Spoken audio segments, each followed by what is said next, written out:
Hi అండి, welcome to Anjali cooking. ఈరోజు మన రెసిపీ వచ్చేసి సగ్గుబియ్యం వడియాలు. సమ్మర్ వచ్చేసింది కాబట్టి ఈ సమ్మర్లో రకరకాల వడియాలు అనేవి పెడుతూ ఉంటాం కదా. అందులో ఈ సగ్గుబియ్యం వడియాలు చాలా సింపుల్గా చేసుకోవచ్చండి. అండ్ టేస్ట్ కూడా చాలా బాగుంటాయి. ఎలాంటి టెన్షను లేకుండా కరెక్ట్ కొలతలతో వడియాలు ఎలా పెట్టుకోవాలో చూపిస్తాను, చూసేయండి. ఈ వడియాల కోసం నేను ముందు రోజు నైటే సగ్గుబియ్యం నానపెట్టుకున్నానండి.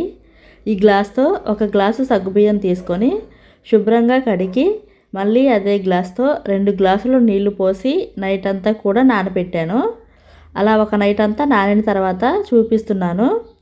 చూశారు కదా, సగ్గుబియ్యం అయితే చక్కగా నానిపోయాయి. ఇప్పుడు వీటిని గ్రైండ్ చేసుకోవాలి. అందుకోసం ఒక మిక్సీ జార్ తీసుకొని అందులోకి మనం ముందుగా నానబెట్టుకున్న సగ్గుబియ్యాన్ని నీళ్ళతో సహా వేసుకోవాలి. ఇప్పుడు ఈ సగ్గుబియ్యాన్ని మెత్తగా గ్రైండ్ చేసుకోవాలి. మనం గ్రైండ్ చేయడం కోసం మళ్ళీ ఎక్స్ట్రా నీళ్ళు ఏమీ వేయాల్సిన అవసరం లేదండి. అందులో ఉన్న నీళ్ళతో గ్రైండ్ చేసుకోవాలి. సో చూసారు కదా, ఈ విధంగా మెత్తగా ఫైన్ పేస్ట్లా గ్రైండ్ చేసుకోవాలి. ఇలా గ్రైండ్ చేసి ఇప్పుడు ఈ సాబుదానా పేస్ట్ని పక్కన ఉంచండి. ఇప్పుడు సగ్గుబియ్యాన్ని మెత్తగా పేస్ట్లా చేసుకొని పక్కన ఉంచుకున్నాం కదా.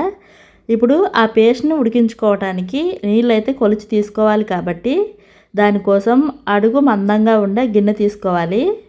ఇందులో మనం ఏ గ్లాస్తో అయితే సగ్గుబియ్యం తీసుకున్నామో అదే గ్లాస్తో 5 గ్లాసుల వరకు నీళ్లు కొలిచి తీసుకోవాలి. మొత్తం 7 గ్లాసులు నీళ్ళు అయితే పడతాయండి. సగ్గుబియ్యం నానబెట్టేటప్పుడు 2, ఇప్పుడు ఒక 5 గ్లాసులు, మొత్తం 7 గ్లాసుల వరకు నీళ్ళు అయితే పడతాయి. ఇప్పుడు ఈ గిన్నెను స్టవ్ మీద పెట్టుకోవాలి. తర్వాత ఇలా ఒక చిన్న రోలు కానీ మిక్సీ జార్ కానీ తీసుకొని మీ కారానికి తగ్గట్టుగా పచ్చిమిర్చి తీసుకోండి. నేనైతే 2 తీసుకున్నాను. మీరు కారం ఎక్కువగా తినే వాళ్ళైతే 4 అయినా తీసుకోవచ్చు. సో ఇలా తుంపుకొని వేసుకొని కచ్చా పచ్చాగా దంచుకోండి.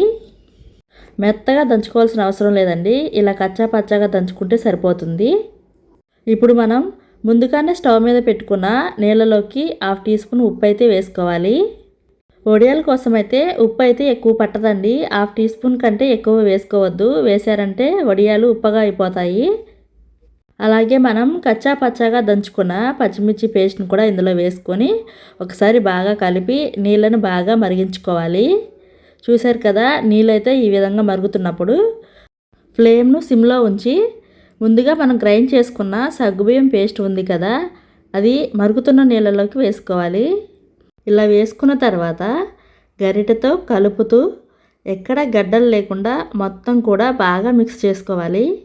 ఇలా కలిపేటప్పుడు తొందరగా కలవదండి. అందుకని మీ దగ్గర విస్కర్ కానీ ఉంటే దాంతో కలపండి, కలుస్తుంది. లేదా మీరు సగ్గుబియ్యం గ్రైండ్ చేసేటప్పుడే ఒక గ్లాసు నీళ్లు పోసి గ్రైండ్ చేసుకోండి. అప్పుడైతే తొందరగా కలుస్తుంది.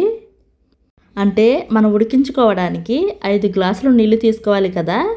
ఆ 5 గ్లాసుల నీళ్ళల్లో నుంచి 1 గ్లాసు నీళ్లు తీసుకొని గ్రైండ్ చేసుకోవచ్చు. మిగిలిన 4 గ్లాసుల నీళ్ళతో సగ్గుబియ్యాన్ని ఉడికించుకోవచ్చు.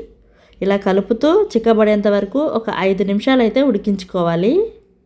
దగ్గరుండి మరి కలుపుతూ ఉడికించుకోవాలి, లేదంటే తొందరగా అడుగు పట్టేస్తుంది.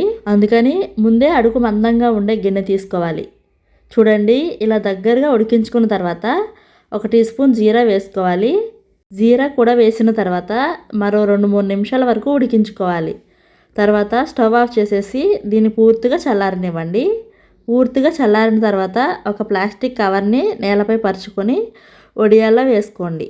ఈ వడియాల్ని ఫ్యాన్ కింద అయినా ఆరబెట్టుకోవచ్చు, లేదా మేడ మీద అయినా పెట్టుకొని ఎండలో అయినా ఆరబెట్టుకోవచ్చు. నేనైతే ఒక 5-6 వడియాలు మాత్రమే ఇంట్లో పెట్టి చూపిస్తున్నాను. తర్వాత నేను మిగిలిన పిండి తీసుకొని వెళ్ళి మేడ మీద వడియాలు అయితే పెట్టుకున్నానండి. అపార్ట్మెంట్స్లో ఉండే వాళ్ళకైతే ఎండ తగలదు కాబట్టి అలాంటి వాళ్ళు ఫ్యాన్ కింద అయినా ఆరబెట్టుకోవచ్చు. కాకపోతే వడియాలు ఆరటానికి 2 రోజులు టైం అయితే పడుతుందండి. అదే మేడ మీద ఎండలో అయితే ఉదయం 7-8 కల్లా పెడితే సాయంత్రం 5 కల్లా పూర్తిగా ఎండిపోతాయి. నేనైతే మేడ మీద వడియాలు పెట్టాను కాబట్టి 1 రోజులో అయితే ఎండిపోయాయి. ఈ సగ్గుబియ్యం వడియాలు ప్లాస్టిక్ కవర్ పైన అయితేనే ఇలా తీయటానికి ఈజీగా వస్తాయండి. క్లాత్ పైన అయితే అస్సలు రావు. ప్లాస్టిక్ కవర్ అనేసరికి కొంతమంది ఆలోచిస్తూ ఉంటారండి, ప్లాస్టిక్ కవర్ మీద పెట్టకూడదు కదా అని. మనం వడియాల పిండి పూర్తిగా చల్లారిన తర్వాతే పెడుతున్నాం కాబట్టి ఏం కాదండి. లేదా మీకు ప్లాస్టిక్ కవర్పై పెట్టడం కూడా ఇష్టం లేకపోతే బియ్యం బస్తాలు ఉంటాయి కదా 25 కేజీలవి, అవి కట్ చేసి వాటిపై అయినా కూడా పెట్టుకోవచ్చు. సో ఒక్క రోజులో వడియాలు అయితే ఎండిపోయాయి కాబట్టి ఇప్పుడు వీటిని ఫ్రై చేసి చూద్దాము. ఫ్రై చేసుకోవడానికి సరిపడా ఆయిల్ తీసుకొని ముందు ఆయిల్ని అయితే బాగా వేడి చేయండి. ఆయిల్ బాగా వేడయ్యాక వెంటనే ఫ్లేమ్ను సిమ్లో పెట్టి అప్పుడు వడియాలు వేసి ఫ్రై చేయండి. వడియాలు వేయించేటప్పుడు ఇలా చిన్న టిప్ పాటిస్తూ చేయండి. వడియాలైనా అప్పడాలైనా కూడా మాడిపోకుండా చక్కగా క్రిస్పీగా తెల్లగా మల్లెపూల్లాగా ఉంటాయి. సో చూశారు కదా సగ్గుబియ్యం వడియాలు ఎలా పెట్టుకోవాలో. ఈ వీడియో నచ్చితే ఒక లైక్ చేసి షేర్ చేసి ఇలాంటి మరెన్నో రెసిపీస్ కోసం మా ఛానల్ను సబ్స్క్రైబ్ చేసుకోండి.